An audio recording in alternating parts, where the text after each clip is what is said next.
Sebelum melanjutkan, jangan lupa subscribe dulu, terima kasih. Bab 24.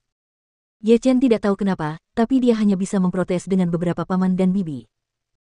Sambil meneriakkan slogan, dia akan bertanya kepada paman di sebelahnya dari waktu ke waktu, dan kemudian dia mengerti apa yang sedang terjadi. Ternyata Huaxin Insurance Co., Ltd.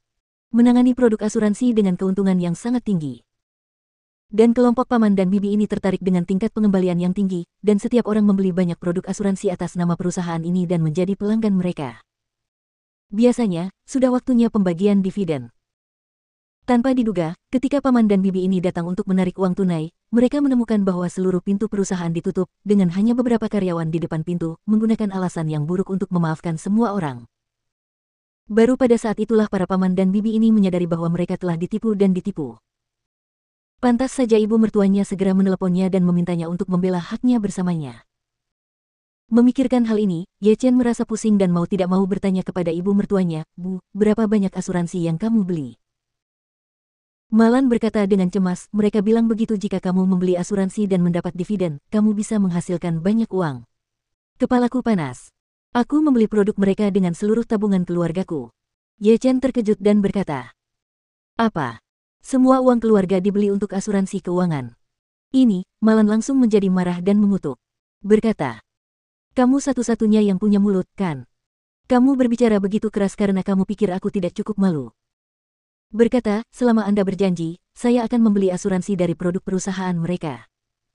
Jika Anda tidak mengharapkan asuransi untuk memenuhi kebutuhan masa pensiun Anda, bagaimana Anda bisa mengharapkan orang seperti Anda ini menjadi pecundang? Pria yang tidak bisa menghidupi keluarganya. Sekarang dia berani menonton keseruannya tanpa menganggap itu masalah besar." Kemudian, dia berkata kepada Ye Chen, "Katakan, teruslah teriakkan slogan untukku di sini, dan kamu tidak bisa berhenti sejenak."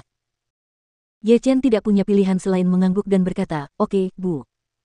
Saat ini, beberapa bibi datang, memandang Ye Chen dari atas ke bawah, dan kemudian bertanya pada Malan, "Saudari Lan, apakah ini putramu? Menantu?" Lalu dia melirik pakaian Ye Chen lagi, menggelengkan kepalanya dan tertawa, "Mengapa kamu terlihat begitu miskin? Dia tidak sebaik menantu laki-lakiku." "Ya, pakaian ini terlalu usang. Bahkan tidak bisa membandingkannya. Persetan, nona tua." Beberapa orang mengatakan sesuatu satu sama lain, dan kata-kata mereka mengejek, yang sangat kasar. Ye Chen tidak peduli sama sekali. Mereka semua adalah sekelompok wanita tua yang tubuhnya setengah terkubur di dalam tanah. Sekarang mereka telah kehilangan tabungan hidup mereka.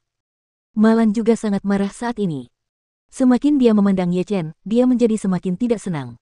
Dia berseru, "Lihat saja, aku akan membiarkan putriku menceraikannya dalam beberapa hari. Temukan menantu laki-laki. Hukum siapa yang bisa menunggangi naga." Ye Chen mencibir dalam hatinya, menantu yang cepat mengendarai naga.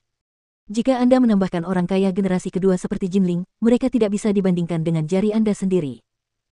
Malan sangat cemas saat ini. Ye Chen sia-sia, dan paling banyak dia hanya bisa meneriakkan slogan untuk dirinya sendiri.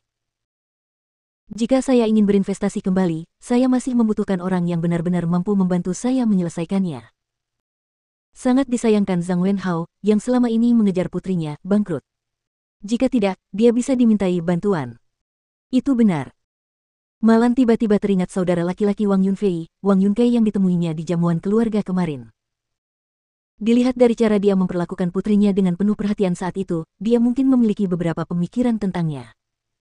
Meskipun keluarga Wang tidak sebaik keluarga Zhang sebelumnya, mereka tetaplah keluarga besar.